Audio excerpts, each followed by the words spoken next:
There are moments that divide a life into before and after.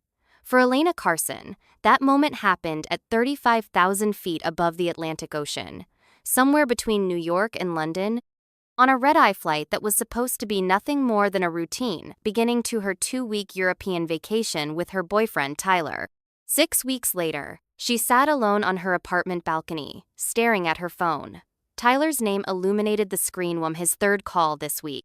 She let it ring until voicemail picked up, just as she had with the others. What could she possibly say to him? How could she explain what she herself didn't fully understand? The autumn breeze carried the scent of rain, matching Elena's mood as she scrolled through her photos, stopping at the last picture of them together in the airport. Tyler's arm around her shoulders, both of them smiling with the anticipation of adventure ahead. His face so trusting, so certain of them. They'd been together for almost 2 years. Not without challenges, but solid. Stable. Or so she had thought. Her thumb hovered over the delete button, but she couldn't bring herself to erase the evidence of what she'd thrown away. Perhaps she deserved this digital reminder of her betrayal, this permanent record of what had been lost. Her phone buzzed with a text notification. Tyler again, please talk to me. I don't understand what happened. We were happy, then London, and suddenly you're different. Did I do something wrong? Guilt surged through her. Of course he would blame himself. That was Tyler, thoughtful, introspective, always willing to examine his own behavior, while she had been impulsive, reckless, throwing away something precious for, what? A meaningless encounter with someone whose full name she didn't even know. Elena leaned back in her chair, closing her eyes as memories of the flight washed over her. The smooth voice of the flight attendant Felix Webb offering her another glass of wine when she'd mentioned her fear of flying. His easy smile, the way he'd stopped to chat during the quiet hours when most passengers were asleep. Tyler had taken a sleeping pill, out before they'd even reached cruising altitude. She'd been restless, anxious about the long flight. 1 glass of wine had become 3. Conversation had turned from casual to personal. When Alex had invited her to the small crew area at the back of the plane to see the view from the service windows, alarm bells should have rung. But the wine, the altitude, the strange suspension of reality that comes with international travel, it had all created a bubble where normal rules seemed not to apply. What followed had been brief, frenzied, fueled by nothing deeper than momentary attraction and the reckless thrill of doing something forbidden. It had meant nothing, less than nothing. Yet it had cost her everything. Elena's phone buzzed again. Not Tyler this time, but her best friend, Mia. Meeting got canceled. Free for coffee in an hour? Elena hesitated, then typed back. Sure. The usual place? She needed to talk to someone. The weight of her secret was becoming unbearable, pressing on her chest until sometimes she woke in the night feeling she couldn't breathe. Mia would judge her rightfully sob, but perhaps talking about it would help her understand why she had sabotaged her relationship with Tyler so carelessly. Café Lucerne was tucked between a bookstore and a vintage clothing shop, its interior warm with wooden tables and soft lighting. Elena arrived first, claiming their favorite corner table and ordering a latte that she didn't touch. Through the window, she watched people hurrying along the sidewalk. Lives in motion, each with their own complicated stories. Mia arrived in a whirlwind of energy, setting down her bag and studying Elena's face with the direct assessment of someone who had known her for 15 years. You look terrible, she announced, sliding into the chair opposite. Are you sick? Elena attempted a smile. Not exactly. Tyler again? Has he been calling? Every few days. Elena traced the rim of her untouched mug. I haven't answered. Mia frowned. It's been 6 weeks, Elena. I get that breakups are hard, but this scorched earth approach seems excessive. He at least deserves to know why you ended things the day you landed in London. The poor guy had to fly home alone without any explanation. I know. The words came out barely above a whisper. Mia's expression softened. She reached across the table, covering Elena's hand with her own. What happened in London? You've never told me. 1 minute you were texting me excited pictures from the airport. The next you're calling in tears saying you've broken up with Tyler and you're coming home early alone. Elena took a deep breath. The moment of truth. It wasn't London. It was the flight. What do you mean? I cheated on Tyler. On the plane. The words hung between them, stark and undeniable. Mia's eyes widened, her hand withdrawing slightly. You what? With who? How is that even? I mean, weren't you sitting next to each other? Elena explained in halting sentence of Tyler's sleeping pill, her anxiety, the friendly flight attendant, the wine, the momentary madness that had led her to follow Alex to the rear galley. With each word, she watched Mia's expression shift from shock to disbelief to something approaching disappointment. So you landed in London, and? And I couldn't even look at Tyler. He was so excited, talking about the itinerary, completely oblivious. We checked into the hotel, and I just broke. Told him I couldn't do this anymore, that we wanted different things. I made up some story about having doubts for months. Elena's voice cracked. He was blindsided, completely devastated, but I couldn't tell him the truth. I couldn't bear to see his face if he knew what I'd done just hours before. Mia was quiet for a long moment, absorbing this information. When she finally spoke, her voice was careful.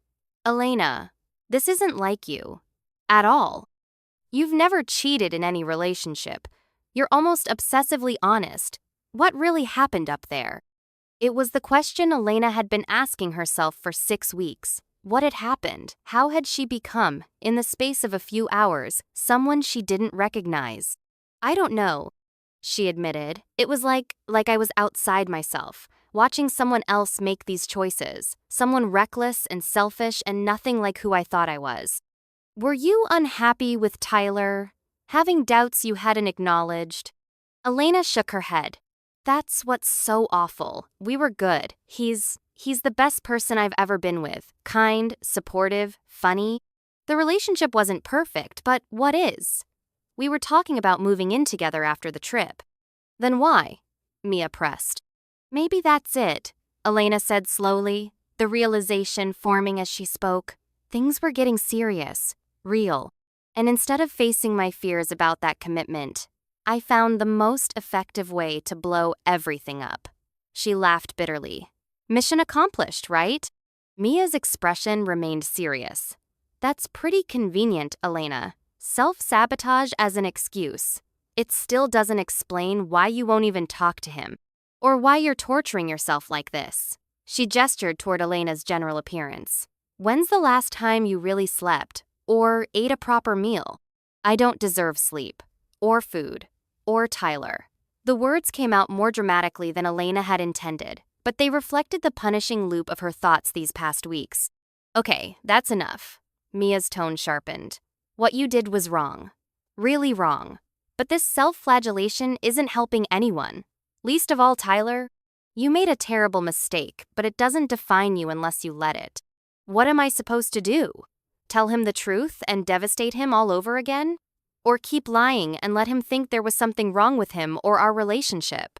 Elena's voice rose slightly, drawing glances from nearby tables. I think, Mia said carefully, that you need to figure out the real reason this happened before you do anything else. Because I don't buy the convenient fear of commitment explanation. Not from you. There's something deeper going on. Elena wanted to argue, but a part of her recognized the truth in Mia's assessment. The person she had been on that flight was impulsive, reckless, willing to risk everything for a momentary thrill, was not the Elena she knew herself to be. Yet it had happened. She had made those choices. Which meant that person existed within her, whether she wanted to acknowledge it or not. Maybe I should talk to someone, she said finally. A therapist. Mia's expression softened. I think that's a really good idea. And Elena? Whatever you discover, whatever you decide to tell Tyler or not tell him, I'm here. I don't approve of what you did, but I love you. That doesn't change. The simple declaration of love, undeserved, unconditional, broke something open inside Elena. For the first time since that night on the plane, she cried freely, releasing some small measure of the shame and confusion she'd been carrying alone. Dr. Melissa Freeman's office was on the 9th floor of a downtown building, its large windows offering a view of the city park below. Elena sat perched on the edge of a comfortable chair, feeling anything but comfortable as she attempted to explain why she had sought therapy. "I did something completely out of character," she began. "Something that hurt someone I care about deeply, and I don't understand why I did it." Dr. Freeman nodded encouragingly. "Sometimes our actions surprise even ourselves. Can you tell me more about what happened?" Elena gave a condensed version of the plain incident, careful to focus on her behavior and choices rather than graphic details. Dr. Freeman listened without visible judgment, occasionally making notes. "And you say this behavior felt out of character for you?" she asked when Elena finished. "You've never had similar impulses before?" "Never," Elena confirmed. "I've been in several long-term relationships. I've never cheated, never even been tempted to. I value honesty and fidelity. At least, I thought I did." "Tell me about your relationship with Tyler before this happened." Elena described their nearly 2 years together, the easy companionship, shared interests, the growing plans for a future. "He's everything I thought I wanted," she concluded, which makes what I did even more incomprehensible. Dr. Freeman set down her pen. "Elena, sometimes when we act in ways that seem completely contrary to our values and self-image, it's because there's a disconnect between what we consciously believe and what's happening beneath the surface. I'd like to explore your history a bit more, if that's all right." Over the next hour, they discussed Elena's childhood, her parents' marriage, her previous relationships. Dr. Freeman asked about patterns she'd observed, fears she might have about intimacy or commitment, her self-image and expectations. "My parents had a good marriage," Elena explained. "Still do. They're affectionate, supportive of each other. I never saw dysfunction or infidelity modeled at home." "And your previous relationships? How did they typically end?" Elena thought back. "Usually, mutually, when we realized we wanted different things. Once I was broken up with college boyfriend who met someone else at a semester abroad. That hurt, but it was clean. He told me directly. So you've never been the one to suddenly end a relationship that was going well?" "No, never." Elena paused, considering. "In fact, I've probably stayed in relationships longer than I should have sometimes, trying to make things work even when I knew on some level they weren't right." Dr. Freeman nodded thoughtfully. "Elena, I want to suggest something for you to consider. Sometimes when we have difficulty acknowledging our own doubts or fears about a relationship, those unacknowledged feelings can manifest in self-destructive behaviors. It's almost like a part of us creates a situation so untenable that we're forced to confront what we've been avoiding." Elena frowned. "You're saying I might have cheated on Tyler because subconsciously I wanted to end our relationship? That seems convenient." "An excuse." "Not an excuse, doctor."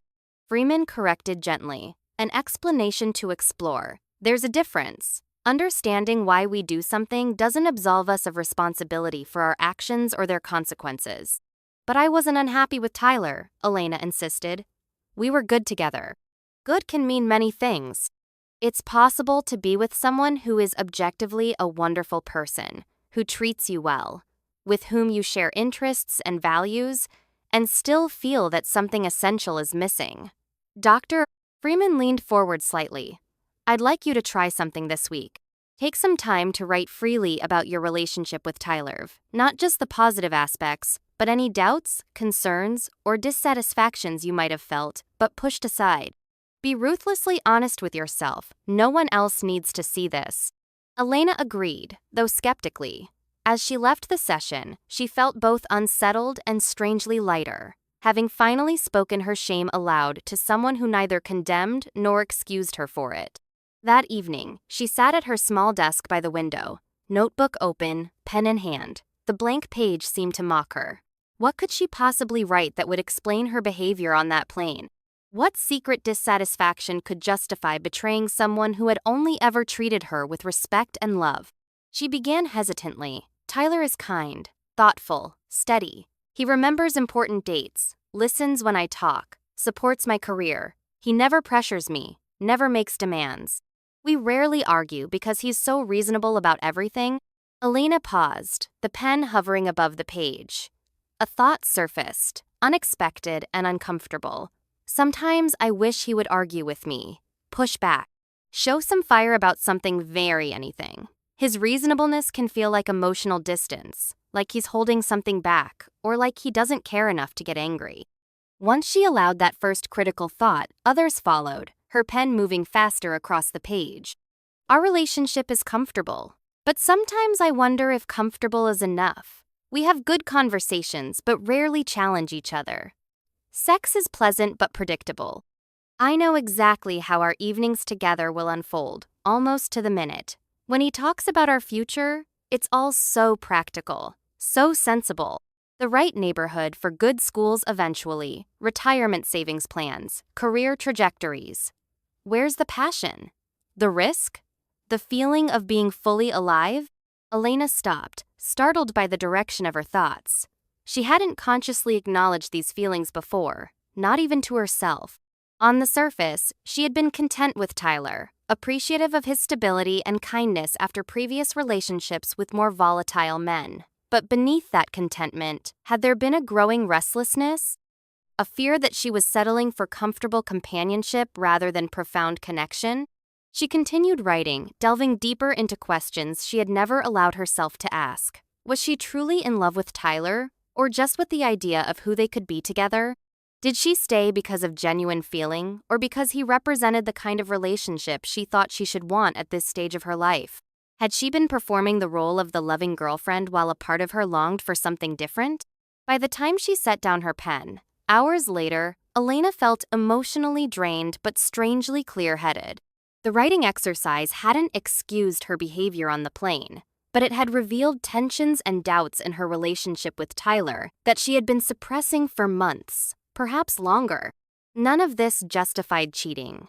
None of it absolved her of the pain she had caused.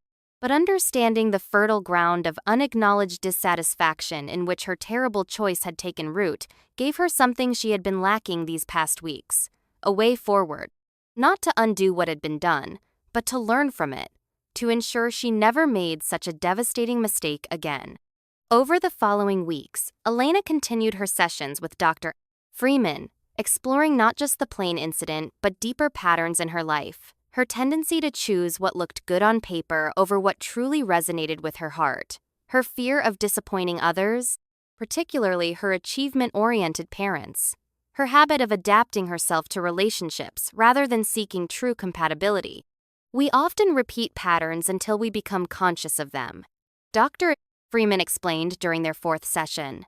The goal isn't to blame yourself for past choices, but to understand them so you can make different choices moving forward.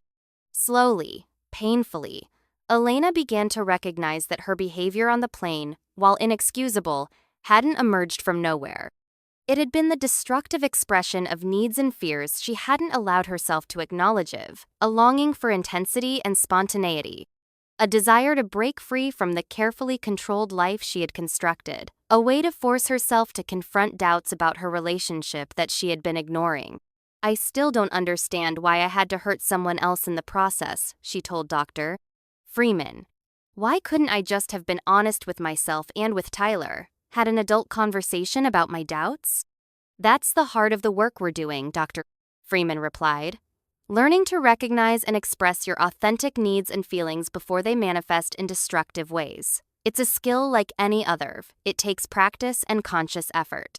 Outside of therapy, Elena began making other changes.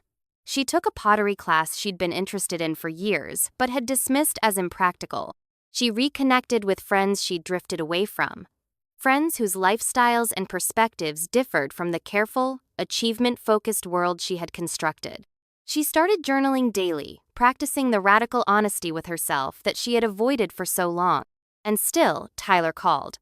Less frequently now, once a week, rather than every few days but persistently.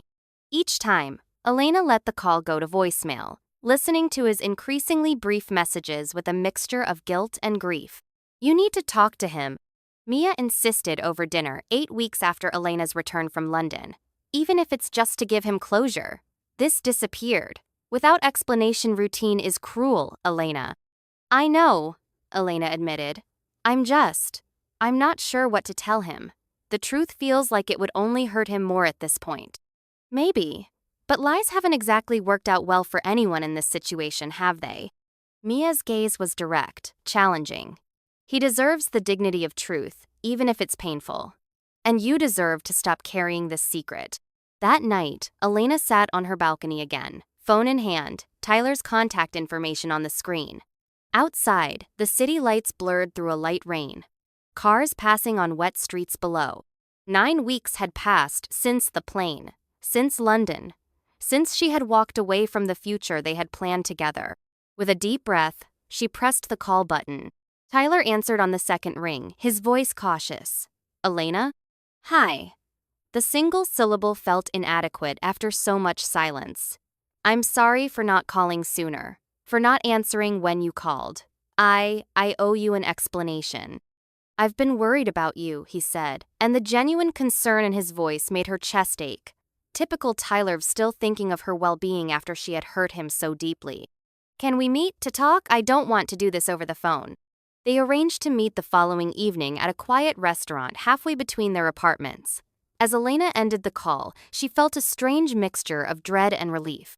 Tomorrow would be difficult, perhaps the most difficult conversation of her life, but the weight of secrecy would finally be lifted. She slept poorly, waking repeatedly from dreams where she was falling through clouds, Tyler watching from a plane window as she disappeared into the darkness below. By evening, she was exhausted but resolute. This conversation was long overdue. The restaurant was dimly lit, tables spaced for privacy. Tyler was already there when she arrived, sitting at a corner table, a glass of water untouched before him. He stood when he saw her, his familiar face showing the strain of the past week's slight shadows beneath his eyes, a new tension around his mouth. You look well, he said as she sat, the polite fiction almost making her smile. She knew she looked as exhausted as she felt. Thank you for meeting me, she replied. I know I don't deserve your time after the way I left things. Tyler nodded, his expression guarded. I've spent 9 weeks trying to understand what happened. 1 minute we were planning our trip, looking at apartments to move into together, and the next, you couldn't get away from me fast enough. Did I miss something, Elena? Was there someone else? The direct question hung between them. Here was her opening, the moment to tell the truth, however painful. Elena took a deep breath. Yes, she said quietly. There was someone else, but not in the way you might think. Not a relationship, not an ongoing thing. It was one time, on the plane to London. Tyler's expression shifted from confusion to disbelief. On the plane? When I was right there? You were asleep, Elena explained, the words coming out in a rush now. I was anxious about flying, drinking too much wine. There was a flight attendant who was friendly, attentive. One thing led to another, and it happened. It meant nothing, less than nothing. It was a horrible, reckless mistake that I regretted instantly. She watched pain replace disbelief in Tyler's eyes, watched him process the information, connecting dots between her behavior in London and this new revelation. So that's why you ended things as soon as we landed, he said slowly. Not because you'd been having doubts for months, but because you'd cheated hours before. Elena nodded, unable to speak past the tightness in her throat. Why not just tell me then? Tyler asked, his voice strained. Why make up a story about wanting different things, about problems in our relationship? Why let me think I'd somehow failed you? Because I was ashamed, Elena admitted. Because I couldn't bear to see the look that's in your eyes right now. Because I didn't understand myself why I had done something so out of character, so destructive to someone I cared about. She paused. But that was selfish too. Another choice that protected me at your expense. You deserved the truth, even if it was painful. I see that now.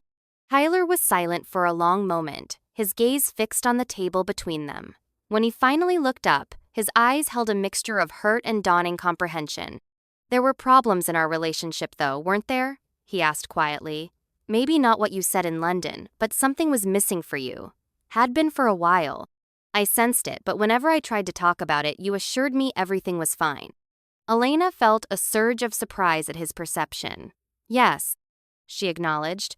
There were things I was feeling, doubts I was having, that I couldn't admit even to myself. Not about you're exactly who you present yourself to be, Tyler. Kind, thoughtful, steady. But about us together. About whether we truly fit. About whether I was in love with you or just with the idea of the life we were building. So the cheating was what? A way to force yourself to confront those doubts? To blow up something you couldn't bring yourself to end honestly? His insight was so close to what Elena had been exploring in therapy that she felt momentarily disoriented, as if their sessions had somehow been revealed to him. Maybe, she said carefully. I've been trying to understand it myself. Working with a therapist. It doesn't excuse what I did. Nothing could. But yes, I think on some level, I created a situation so impossible that I had no choice but to face what I'd been avoiding. Tyler rubbed his hand across his face, a gesture of weariness she recognized from their rare arguments. I wish you could have just talked to me, Elena, before it came to this. I thought we had that kind of relationship. One where we could be honest with each other. I thought so too, Elena said softly. But I wasn't being honest with myself. How could I be honest with you when I was suppressing my own feelings so completely? She reached for her water glass, needing something to do with her hands. I'm trying to change that now. Learning to recognize and express what I'm really feeling before it manifests in destructive ways. Tyler nodded slowly. I appreciate you telling me the truth now, even if it's difficult to hear. His voice held a control that suggested significant effort. I guess I have my answer about what happened in London. I'm so sorry, Tyler, Elena said, the words wholly inadequate for the pain she had caused. Not just for what I did, but for how I handled everything afterward. You deserved better, much better. Yes, he agreed simply. I did.